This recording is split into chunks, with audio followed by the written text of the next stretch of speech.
A Índia é um dos países mais singulares do mundo, possuindo uma história marcada por lutas, tradições enraizadas entre o povo e práticas milenares que até hoje estão presentes na sociedade. Um dos aspectos mais marcantes sobre o país é a religião hindu, um conjunto de crenças que remetem a deuses poderosos, rituais cheios de simbolismo e conceitos filosóficos que são seguidos até hoje não só por indianos, mas por diversas pessoas ao redor do mundo.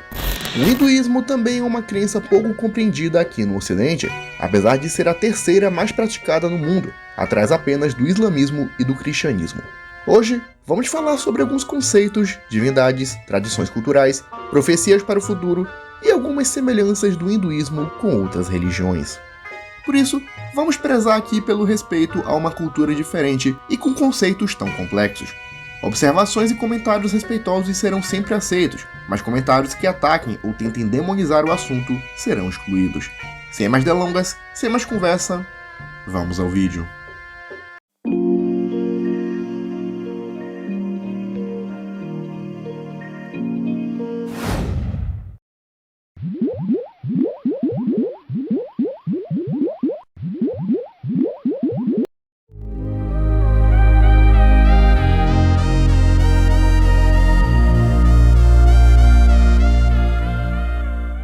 O hinduísmo é uma das religiões mais antigas do mundo ainda praticadas. Diferente de muitas, não surgiu de um único fundador, nem em um momento definido, mas de um longo processo histórico que se estendeu por mais de 4 milênios no subcontinente indiano. Suas raízes remontam à civilização do Vale do Indo no 3º milênio a.C., cujos selos, estatuetas e estruturas ritualísticas sugerem práticas ligadas à fertilidade, ao culto da natureza e aos símbolos que mais tarde seriam reinterpretados pela tradição hindu. Por volta de 1500 a.C., a chegada de povos indo-arianos introduziu a religião védica, baseada na recitação dos Vedas, hinos sagrados transmitidos oralmente e centrados em sacrifício de fogo, rituais conduzidos por sacerdotes brahmanes e um panteão dominado por Indra, Agni e Varuna. Essa religião ritualística estabeleceu as bases da organização social, das liturgias e das primeiras cosmologias que moldaram o pensamento espiritual indiano. A partir de cerca de 800 a.C., a espiritualidade indiana passou por uma profunda transformação. Os Upanishads inauguraram uma era filosófica que deslocou o foco do ritual extremo para a interioridade, introduzindo conceitos fundamentais como o Brahman e o Atman, que mais tarde serão explicados. Nascia também o conceito do samsara, o ciclo de mortes e renascimentos, o karma, que é a lei de ações que molda o destino, e o moksha, a libertação espiritual como objetivo final da existência. Essa mudança marcou a transição da antiga religião védica para o que progressivamente se tornaria o hinduísmo. Nos séculos seguintes, o hinduísmo se expandiu através de grandes épicos como o Mahabharata e o Ramayana, que moldaram não apenas crenças, mas também valores éticos e culturais. Paralelamente, os Purunas organizaram mitos sobre deuses como Vishnu, Shiva e Devi, consolidando tradições devocionais e ampliando o universo simbólico da religião. Templos, festivais e movimentos filosóficos também floresceram, formando uma cosmologia religiosa ainda mais ampla e diversa. Durante a Idade Média indiana, o hinduísmo se tornou ainda mais plural, com movimentos como os Bhakti e as escolas filosóficas. Mesmo com a influência islâmica durante séculos, o hinduísmo não desapareceu, mas se adaptou, absorvendo elementos culturais e preservando suas tradições essenciais. Com a chegada do colonialismo britânico, o hinduísmo passou por reformas significativas. Pensadores como Ram Mohan Roy, Vivekananda e Mahatma Gandhi reinterpretaram a religião à luz da modernidade, buscando ressaltar os princípios éticos e universais, valorizando a não-violência, o autodomínio e a dignidade humana. Ao mesmo tempo, a religião também se tornou um símbolo cultural para movimentos nacionalistas, marcada por grande diversidade. Nos séculos 20 e 21, o hinduísmo expandiu-se globalmente, impulsionado pelo interesse ocidental em yoga, meditação e filosofias espirituais. Ao contrário de outras religiões como o cristianismo e o islamismo, o hinduísmo não é marcado pela ruptura, mas pela transformação através da história, sempre preservando a ideia central de que o divino permeia todas as formas de existência e que a jornada espiritual é um caminho pessoal, moldado pela busca de harmonia entre o eu e o universo. Dentro da filosofia hindu, o Brahman é concebido como uma realidade única, o princípio absoluto e imperecível que sustenta todas as coisas, transcende todas as formas e ao mesmo tempo habita cada partícula do universo. Não se trata de um deus ou uma divindade no sentido pessoal e antropomórfico, mas da essência suprema do universo. Em escrituras como os Upanishads, Brahman é descrito como aquilo que não pode ser completamente expresso por palavras, a fonte da qual os deuses do mundo, as criaturas, os ciclos cósmicos e tudo que existe, desde o mais grandioso até o mais simples. A relação entre Brahman e o Atman, o eu interior de cada ser, está no centro da filosofia hindu. Os antigos sábios afirmaram que Atman e Brahman são em essência a mesma realidade, uma unidade profunda que os sentidos comuns não conseguem perceber. Assim, a individualidade humana, com suas dores, desejos e confusões, seria apenas uma camada temporária que oculta a verdadeira natureza espiritual, tão vasta quanto o próprio cosmo. Apesar de ser descrito como sem forma, sem cor e sem nome, dentro da filosofia hindu existem diversas interpretações. O Advaita Vedanta afirma que apenas Brahman é real e que o mundo em que vivemos é apenas uma ilusão. As escolas teístas, por outro lado, interpretam Brahman como possuindo qualidades e podendo ser compreendido através de divindades como Vishnu e Shiva. No imaginário espiritual da Índia, Brahman não é apenas um conceito abstrato, mas a experiência que transforma a percepção do mundo.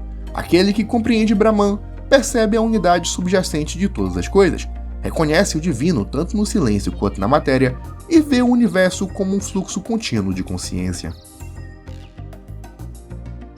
A Trimurti é um dos conceitos mais emblemáticos do hinduísmo, representando a união de três forças cósmicas que sustentam e governam o universo.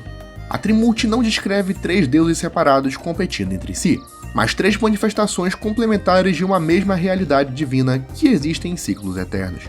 Cada aspecto corresponde a um momento essencial da existência, o nascimento, a manutenção e a dissolução, processos que se repetem continuamente em escala cósmica e também na própria vida humana.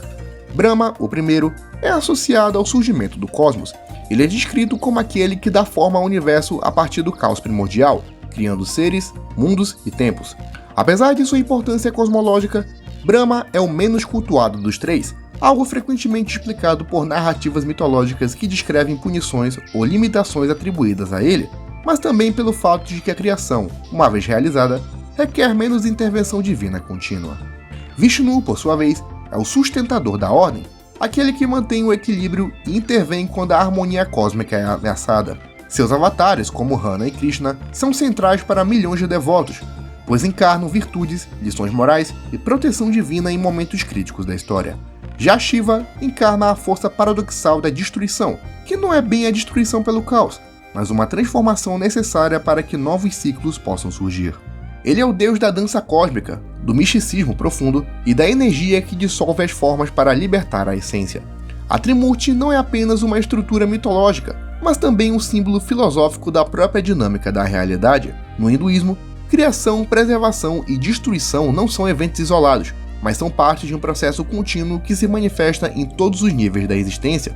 Por exemplo, estrelas nascem e explodem, florestas brotam e queimam, sociedades se erguem e se transformam, e até mesmo pensamentos humanos seguem esse ritmo. Cada manifestação divina também possui um Shakti, a energia feminina que a acompanha, aprofundando ainda mais a visão de interdependência entre os princípios que compõem o cosmos. Ao longo dos séculos, a Trimurti influenciou templos, tradições devocionais, rituais e escolas filosóficas que interpretaram as figuras de modo diferente, ora destacando sua unicidade, ora enfatizando a singularidade de cada deus. Em algumas regiões, Vishnu tornou-se figura central, em outras, Shiva predominou como supremo, e em várias tradições tântricas, a energia divina feminina foi elevada ao papel primordial. Ainda assim, o conceito da Trimurti permanece como uma característica poderosa do pensamento hindu, revelando uma espiritualidade que compreende a existência como um ciclo eterno, guiado por forças divinas que criam, sustentam e transformam o mundo com a mesma intensidade e profundidade. No hinduísmo, Dharma e Karma são dois princípios fundamentais que estruturam a compreensão de vida, da moral e do destino humano, funcionando como pilares que explicam por que o mundo é como é e como cada indivíduo deve conduzir a sua existência. O Dharma pode ser compreendido como a ordem cósmica e moral que sustenta o universo, mas também como um conjunto de deveres, responsabilidades e comportamentos adequados de cada pessoa, de acordo com sua posição na vida, seu caráter e as circunstâncias.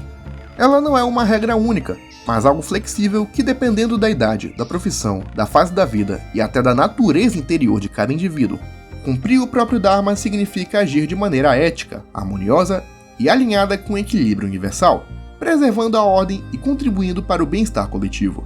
Ele orienta desde pequenas atitudes cotidianas até grandes decisões, sempre guiado pelo entendimento de que cada ação deve refletir respeito, honestidade, autocontrole e responsabilidade. A relação entre o Dharma e o Karma é íntima e inseparável. Quando alguém age de acordo com seu Dharma, cria um Karma positivo, purificando a mente e o caminho rumo à libertação espiritual. Já quando alguém age contra seu Dharma, seja movido por desejo, apego ou ignorância, gera um Karma negativo, que reforça o ciclo de renascimento e sofrimento. Assim, o hinduísmo entende a vida como uma jornada em que cada ação contribui para o desenvolvimento da alma, e onde o cumprimento do Dharma e a compreensão do Karma são ferramentas essenciais para romper o ciclo do Samsara, aproximando-se cada vez mais do Moksha, a libertação espiritual. Juntos, esses conceitos formam uma visão profunda e ética da existência, no qual a liberdade espiritual não depende de imposições externas, mas da responsabilidade consciente que cada indivíduo assume sobre os seus próprios pensamentos e ações. No hinduísmo, existem diversos deuses e seres espirituais, cada um com sua atribuição e adoração particular em cada região da Índia e países próximos como Nepal e Bangladesh. Além da Trimurti, que já foi citada, existem outros deuses dentro desse panteão. As Tridevi são as 3 esposas dos 3 deuses da Trimurti, e cada uma é associada a vários aspectos da vida humana. Lakshmi é a esposa de Vishnu, a deusa da prosperidade, boa colheita e proteção das crianças, sendo descrita como benevolente e bela e sempre acompanhada de 2 elefantes. Saraswati é a esposa de Brahma e a deusa da sabedoria, conhecimento e aprendizagem, sendo também relacionada à música, artes e oratória. Já Parvati é considerada a deusa-mãe e esposa de Shiva, sendo a divindade do casamento, fertilidade, harmonia e amor. Existem também filhos e avatares de deuses maiores. Ganesha é filho de Parvati e Shiva, sendo o deus da abundância, fortuna e sabedoria. É também um dos mais cultuados pelos hindus e é sempre consultado por pessoas que desejam sorte nos negócios ou prosperidade na vida. Rama é um dos avatares de Vishnu, sendo associado à virtude e boa conduta. Krishna é o deus guerreiro que lutou na Terra contra poderes malignos, mas também é associado ao amor e à força. Outro avatar de Vishnu é Hanuman, o deus macaco que representa a pureza e a abdicação, já que as escrituras mencionam que ele abdicou de seu ego para proteger Rama. Shakti é a imagem do poder supremo, assim como Brahma, mas em sua versão feminina. Representa a energia cósmica primordial e as forças que regem o universo. Assim, o poder de Shakti está relacionado à criação, à sustentação e à destruição de tudo. Ela se manifesta através das deusas do Tridevi, sendo muito cultuada pela vertente do hinduísmo que leva seu nome, o Shaktismo. Indra é o deus do clima e das estações do ano, estando associada à felicidade, fartura, prosperidade e proteção do Dharma. Por sua vez, Indra possui um irmão gêmeo chamado Agni, deus do fogo e associado também a trovões e ao sol. Uma deusa em particular que eu acho interessante é Kali, a deusa da conservação, da transformação e a destruição, também estando associada à morte. A cabeça cortada que Kali ostenta em várias pinturas representa a morte do ego e a elevação de uma vida espiritual plena. Realmente são vários deuses que podem ser contados pelo hinduísmo, existindo até um mito popular que diz que a religião conta com 330 milhões de divindades, cada uma servindo a um aspecto diferente da vida, do universo e a natureza. Porém, os Vedas contabilizam apenas 33 deuses, e essa expressão de 330 milhões seria apenas metafórica para refletir a natureza infinita do universo. Existe também quem diga que o hinduísmo é verticalmente uma religião monoteísta, já que todos os deuses e avatares são manifestações de uma única grande essência, o Brahman. Na sua opinião, qual é o deus mais interessante que você consegue encontrar? Conta aqui pra gente nos comentários.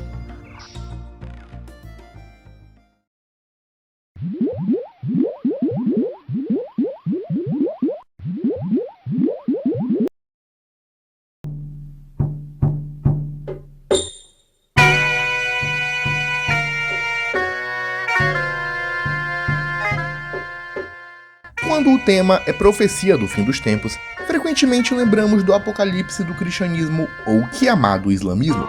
Mas dentro da religião hindu também existe um conceito de fim do mundo. Kali Yuga é considerado a última e mais degenerada das 4 eras cósmicas que compõem o ciclo do tempo, conhecido como Maha Yuga.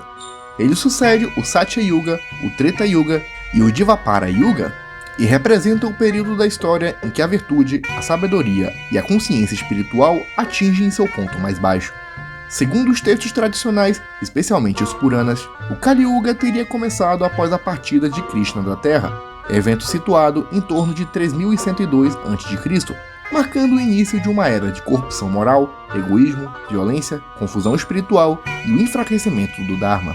Nesse período, a humanidade se distancia gradualmente do sagrado, tornando-se cada vez mais presa aos desejos materiais, ilusões e conflitos sociais. A degradação não é vista apenas no comportamento humano, mas também na natureza, na política, na cultura e nas relações pessoais, que se tornam ainda mais instáveis e desarmônicas. Textos como o Vishnu Purana e o Bhagavad Purana descrevem o Kali Yuga com detalhes quase proféticos, com governantes corruptos que se preocupam apenas com poder e riqueza, relações familiares frágeis, violência crescente, degradação ambiental, destruição do meio ambiente, falsos guias espirituais e sociedades guiadas por competição e materialismo.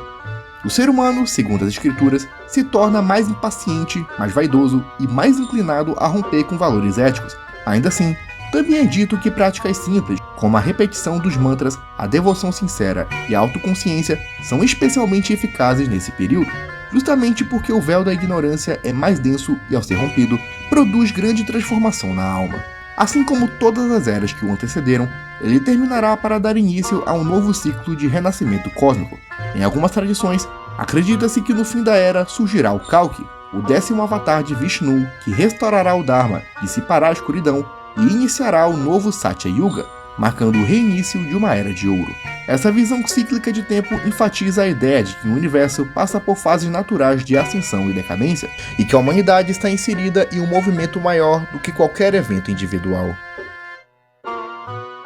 A suástica no hinduísmo é um dos símbolos mais antigos e sagrados, carregados de um significado completamente distinto àquele que o Ocidente passou a associar após a Segunda Guerra Mundial. No contexto hindu, ela representa a boa fortuna, energia vital, proteção e a ordem cósmica que sustenta o universo. Sua forma, composta por 4 braços dobrados de um ângulo reto, é vista como a rotação da vida, o movimento eterno que conduz todas as coisas. Cada braço simboliza aspectos fundamentais da existência e sua rotação sugere um cosmos que nunca para, sempre em renovação, sempre em equilíbrio. Dentro dos rituais hindus, a suástica aparece em cerimônias de casamento, na porta das casas, em templos, em celebrações e até em objetos cotidianos, funcionando como um convite simbólico para a prosperidade e afastamento de energias negativas. Existem 2 versões para esse símbolo, uma voltada para a direita, considerada solar, associada ao movimento do Sol e à energia positiva, e outra voltada para a esquerda, ligada ao feminino, à lua e aos aspectos mais contemplativos da espiritualidade. O sentido é harmonioso e profundamente ligado à ideia de que a vida é cíclica, eterna e guiada por uma ordem universal. O impacto histórico da apropriação alemã distorceu tragicamente o significado original da suástica, criando uma imagem negativa e maligna desse símbolo. Mas dentro do hinduísmo, ela nunca perdeu seu valor espiritual. Para milhões de fiéis, continua sendo um amuleto de proteção, da presença do divino e da responsabilidade humana de viver em equilíbrio com o Dharma. A yoga nasceu como um antigo caminho espiritual da Índia, concebido para unificar o corpo, mente e consciência em uma única expressão harmoniosa capaz de revelar a verdadeira natureza do indivíduo. Sua raiz etimológica, yuj, significa literalmente unir e descreve com precisão a finalidade essencial: integrar aquilo que dentro de nós costuma estar fragmentado, como emoções dispersas, pensamentos caóticos e tensões físicas acumuladas. Nos Vedas e Upanishads, os textos mais antigos do hinduísmo, a yoga aparece como disciplina de autodomínio e introspecção, ensinando que a libertação não é encontrada fora, mas na capacidade de controlar o fluxo mental e perceber o eu interior. Em suas práticas modernas, a yoga é amplamente associada às posturas físicas e ao controle da respiração, mas esses elementos representam apenas uma parte de um sistema muito mais amplo, que envolve disciplina, moral, concentração, contemplação e estados de consciência refinados. Assim como qualquer religião, o O hinduísmo possui festivais realizados em determinadas épocas do ano, alguns deles dedicados a deuses e deusas e outros a acontecimentos e épocas do ano. Entre os festivais mais importantes está o Diwali, conhecido como Festival das Luzes, que representa a vitória da luz sobre a escuridão e o bem sobre o mal. Suas lamparinas de óleo iluminam casas e ruas, evocando o retorno de Rama após derrotar Ravana e simbolizando a purificação interior. Outro festival central é o Holi, marcado por explosões de cores que representam a chegada da primavera e a dissolução das barreiras sociais, inspirando alegria, renovação e união entre as pessoas. Já o Navaratri homenageia a energia feminina personificada em Durga, e durante 9 noites, devotos cantam, dançam e meditam sobre a força protetora, celebrando o triunfo da deusa sobre o demônio Mahishasura. Há também o Mahashivaratri, noite sagrada dedicada a Shiva, em que os fiéis vigiam, jejuam e cantam mantras para honrar o destruidor e renovador do universo, buscando bênçãos para a superação de si mesmos e a destruição de ilusões. O festival de Krishna Janmashtami celebra o nascimento de Krishna, cuja infância divina inspira devoção, ternura e alegria. Representações teatrais, cânticos e jejuns marcam essa data que contam episódios de sua vida. O Raksha Bandhan, por sua vez, reforça laços familiares e simboliza a proteção mútua, quando irmãs amarram um fio ritual no pulso de seus irmãos como gesto de afeto e segurança. Outros festivais como Ganesh Sartutri honram Ganesha como removedor de obstáculos, e Pongal celebra a colheita no sul da Índia, agradecendo aos elementos da natureza pela fartura.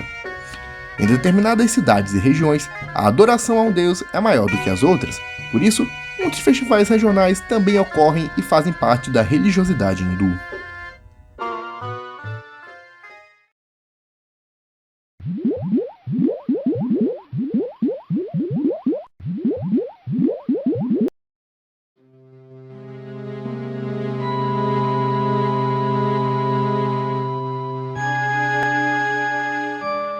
O Bhagavad Gita é uma das obras centrais da tradição hindu e um dos textos espirituais mais influentes da história humana. Inserido no épico Mahabharata, ele se apresenta como um diálogo entre o príncipe Arjuna e Krishna, seu cocheiro, conselheiro e manifestação divina.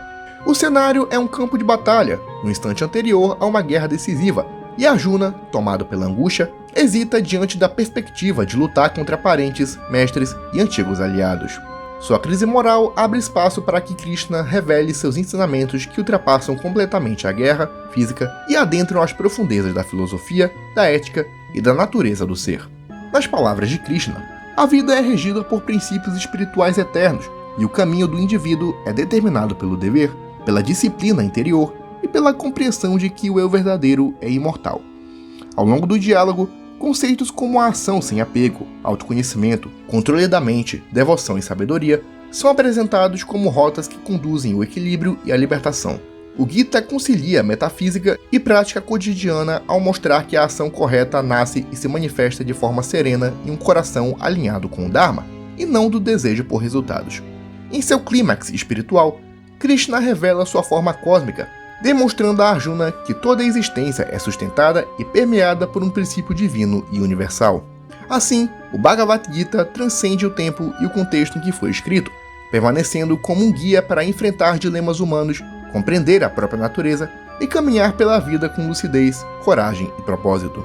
Na cultura brasileira, o Bhagavad Gita inspirou o icônico Raul Seixas na composição da música Gita, uma das mais famosas da música brasileira. Versos como "Eu sou a luz das estrelas", "Eu sou a cor do luar" e "Eu sou o início e o fim" são algumas frases presentes na música que também podemos encontrar no clássico indiano. Para os hindus, os animais não são apenas criaturas da natureza. Eles representam manifestações vivas do sagrado, símbolos de virtudes espirituais e companheiros inseparáveis dos deuses. A tradição hindu vê toda a existência como interligada pelo Brahman, e por isso cada ser pode expressar aspectos divinos. Entre todos os animais reverenciados, a vaca ocupa um papel mais emblemático e profundo. Ela é vista como um símbolo de fertilidade, alimento, paciência e a não violência, refletindo a ideia de que a vida deve ser protegida e nutrida. Na Índia antiga, a vaca oferecia leite, manteiga, força para o trabalho agrícola e até esterco usado como combustível, sendo associada à generosidade pela própria terra. Com o tempo, tornou-se um ideal espiritual de pureza e compaixão, ligada a divindades como Krishna, frequentemente retratado entre vacas e pastores, e a Kamandeno, a vaca celestial capaz de conceder abundância. Outros animais também possuem significados profundos na mitologia hindu. O elefante, por exemplo, é sagrado principalmente pela sua associação com Ganesha, o removedor de obstáculos, cuja cabeça elefantina expressa sabedoria, força mental e capacidade de superar obstáculos. O macaco é venerado por meio de Hanuman, símbolo de coragem, devoção e serviço altruísta, cuja energia heróica inspira os devotos. A serpente, especialmente a naga, representa renovação, mistério e poder oculto, sendo a companheira de Shiva e guardiã de conhecimentos subterrâneos. O pavão é ligado a deuses como Sarasvati, representando beleza espiritual e destruição do ego. Até mesmo o rato, que é representado como a montaria de Ganesha, adquire valor simbólico como metáfora da mente inquieta, que deve ser domada pelo discernimento. Em conjunto, esses animais compõem uma visão espiritual que integra a natureza e religiosidade, mostrando que no hinduísmo, cada ser possui um papel no equilíbrio cósmico. Na antiga sociedade indiana, o sistema de castas surgiu como uma forma de organizar funções sociais e espirituais, e com o tempo passou a ser entendido como parte de uma ordem cósmica descrita em textos hindus. Segundo o Purusha Sukta, o universo teria nascido de um ser primordial, e suas partes surgiram as 4 grandes categorias: os Brahmanes, ligados ao conhecimento e ao sagrado, os Kshatriyas, associados ao governo e à guerra, os Vaishyas, responsáveis pelo comércio e agricultura, e os Sudras, vinculados ao trabalho manual. Essa divisão era vista como expressão do Dharma, o princípio que ordena cada caminho de vida. Assim, cumprir o papel da própria casta era entendido como cumprir um dever espiritual. Ao longo dos séculos, essa estrutura se solidificou em regras rígidas, com limites de casamento, convivência e ocupação, tornando-se um sistema social complexo que ultrapassou muito além da origem religiosa, moldando profundamente a vida na Índia por milênios. Embora as castas tenham suas raízes em textos sagrados, a forma como se desenvolveram foi influenciada por fatores históricos, econômicos e políticos, transformando uma divisão espiritual em hierarquias sociais que marcaram gerações. Para muitos hindus antigos, manter a pureza da casta significava preservar a ordem cósmica, o que levou a práticas de separação de disciplina rígida. No entanto, o próprio hinduísmo também oferece caminhos para questionar e transcender essas estruturas, como mostram as filosofias do Bhagavad Gita, que enfatizam o valor na ação correta e do autoconhecimento acima da posição de nascimento. Na Índia contemporânea, o sistema de castas é oficialmente proibido por lei, mas sua influência cultural ainda existe na vida cotidiana, revelando como conceitos religiosos podem se entrelaçar com a história social de um povo. Assim, ao explorar as castas, vemos não apenas uma crença antiga, mas uma história complexa de identidade, tradição e mudança. Durante o período colonial britânico, diversos pensadores e movimentos procuraram redefinir o hinduísmo como uma unidade cultural e espiritual sólida, capaz de sustentar a formação de uma identidade nacional distinta. Essa tentativa de unificar envolveu reinterpretações de mitos, textos e tradições como símbolo de resistência e continuidade histórica, e a criação da ideia de que a Índia, por sua essência espiritual e milenar, deveria se afirmar como uma nação hindu. Com a independência em 1947, essa visão ganhou ainda mais espaço, em parte como relação aos conflitos religiosos que marcaram a partição e a convivência difícil entre comunidades diferentes. Surgiu então um nacionalismo que viu o hinduísmo não apenas como uma fé, mas como um fundamento civilizacional da nova Índia. Ao longo das décadas, o nacionalismo hindu evoluiu de um movimento cultural para uma força política organizada. Nessa perspectiva, a religião torna-se um elemento de identidade nacional e muitos símbolos e narrativas hindus são incorporados ao discurso político para reforçar um ideal de unidade e força interna. Isso produz tensões com outras comunidades religiosas, já que a Constituição da República da Índia define o país como secular e diversificado, mas a ascensão do nacionalismo hindu frequentemente coloca a maioria dessa religião como guardiã legítima do Estado. Templos, épicos, figuras históricas reinterpretadas e até práticas espirituais são convertidos em emblemas para o pertencimento político. Ao mesmo tempo, esse movimento se representa como defensor da tradição, da moralidade religiosa e da proteção cultural diante da globalização. A relação entre o nacionalismo hindu e a religião da Índia moderna é marcada por ambiguidade. Ao mesmo tempo que mobiliza identidades e fortalece os laços culturais, também molda debates sobre poder, inclusão e o próprio significado de ser indiano em um país profundamente diversificado.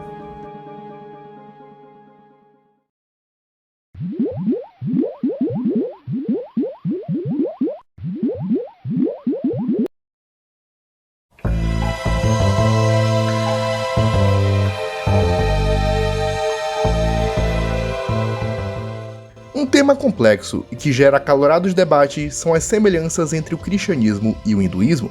Semelhanças essas que são levantadas por teólogos e historiadores da religião que discutem sobre o quanto é apenas semelhança e o que para alguns pode ser considerado cópia.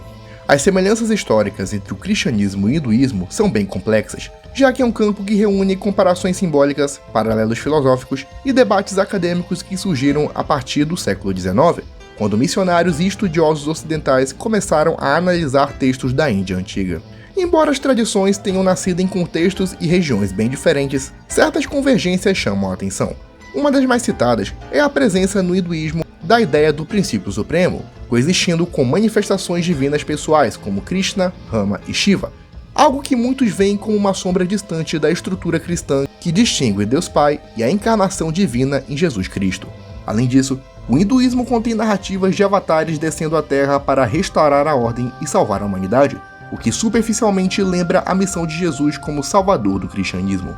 Textos como Bhagavad Gita, repletos de ensinamentos sobre entrega, amor divino, devoção e sentido moral da ação, às vezes são comparados aos evangelhos por sua função transformadora e espiritual. Mesmo práticas como o monasticismo hindu, o misticismo e a busca pela pureza interior encontram paralelos em movimentos cristãos nos primeiros séculos. Essas coincidências levaram muitos estudiosos a propor 3 principais explicações, cada uma vista de maneiras diferentes pelos cristãos. A primeira é a teoria da experiência religiosa universal, segundo o qual diferentes sociedades tendem a responder de maneira semelhante a temas profundos como morte, moralidade e transcendência, gerando paralelos espirituais que não necessariamente implicam em contato histórico. Muitos cristãos aceitam essa interpretação, afirmando que Deus se revela de modos variados à humanidade e que fragmentos da verdade podem aparecer em culturas diferentes, preparando o terreno para a mensagem cristã. A segunda explicação é da influência cultural indireta, sugerindo que ideias do Oriente Médio e da Índia Antiga tiveram interações remotas ao longo das rotas comerciais indo-europeias. Essa hipótese interessa a historiadores, mas a maioria dos cristãos vê com cautela, já que não há evidências sólidas de que narrativas hindus tenham influenciado no relato bíblico. A terceira explicação, defendida sobretudo por teólogos cristãos tradicionais, que afirma que semelhanças não indicam dependência, mas expressam que a busca humana por Deus gera intuições espirituais verdadeiras, embora incompletas, que o cristianismo considera plenamente reveladas em Cristo. Assim, para o cristianismo, as semelhanças com o hinduísmo raramente são vistas como conflito, mas como um eco de perguntas eternas que atravessam civilizações. A fé cristã rejeita a ideia de que esses paralelos provêm uma origem comum ou empréstimo direto, argumentando que as diferenças fundamentais do cristianismo, como o monoteísmo absoluto, a salvação pela graça e a rejeição à ideia de reencarnação, superam as convergências superficiais.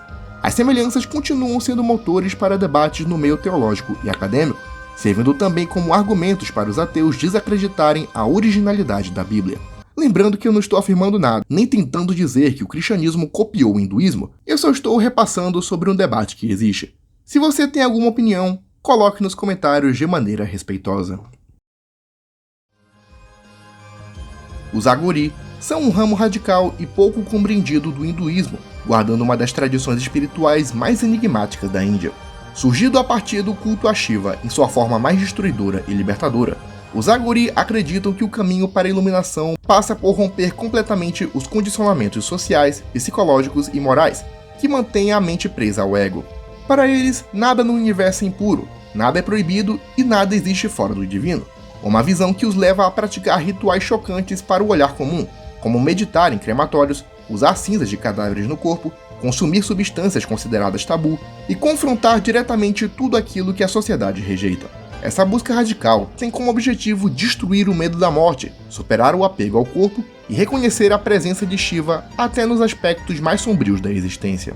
Apesar de se basearem em princípios espirituais profundos, como a destruição do ego e a transcendência da dualidade, os Agoris são vistos com intensa ambiguidade pela sociedade indiana. Para muitos hindus, suas práticas são consideradas extremas demais, violando normas de pureza e tradições milenares. Eles são frequentemente cercados de mistério, medo e até superstição, sendo vistos como místicos poderosos e ao mesmo tempo como figuras marginais. No entanto, alguns estudiosos também os respeitam como buscadores sinceros que escolheram um caminho difícil e perigoso rumo à libertação espiritual. Em certas regiões, acredita-se que os Agori tenham habilidades curativas e uma conexão profunda com forças espirituais. Assim, essa tradição permanece como um dos aspectos mais estranhos e provocadores da religiosidade indiana, desafiando limites e questionando a própria natureza do sagrado, da impureza e da libertação. Os chamados Thugs formaram uma fraternidade clandestina que atuou na Índia por séculos e se tornou uma das sociedades secretas mais temidas do subcontinente. Sua origem é incerta, mas registros indicam que seu culto já existia no período medieval, sobrevivendo até o século XIX, quando foi desmantelado pelas autoridades britânicas. Os Thugs eram devotos de Kali, a deusa da destruição e da transformação, e acreditavam que suas ações, incluindo o assassinato, eram parte de um ritual sagrado que alimentava o ciclo cósmico protegido pela deusa.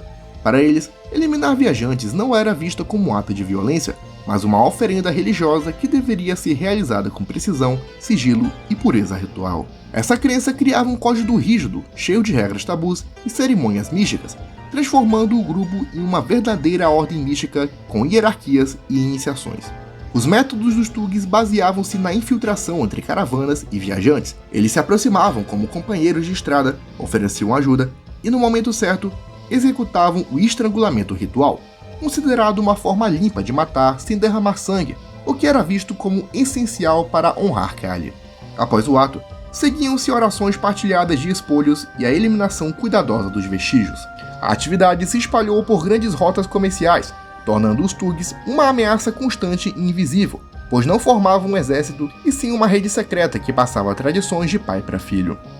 Para muitos camponeses, eles eram figuras temidas, envoltas em mitos e lendas, e ao mesmo tempo tolerados como parte do inevitável ciclo religioso que acreditava residir em Kali. Quando o exército britânico consolidou seu domínio na Índia, a Ordem dos Thugs ganhou grande notoriedade.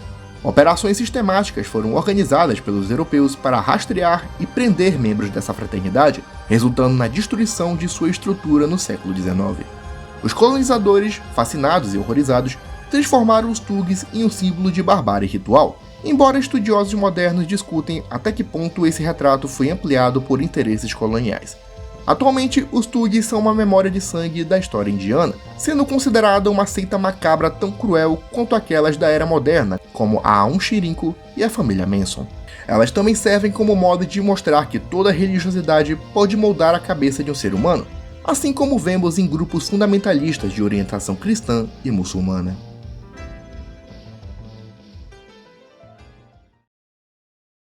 E é isso, pessoal. Se você gostou do vídeo, já peço que deixe seu like, se inscreva no canal, ative o sininho de notificações e siga nossas páginas paralelas. Tudo isso ajuda muito no crescimento e evolução do canal. Sem mais delongas, sem mais conversa, me despeço e tchau.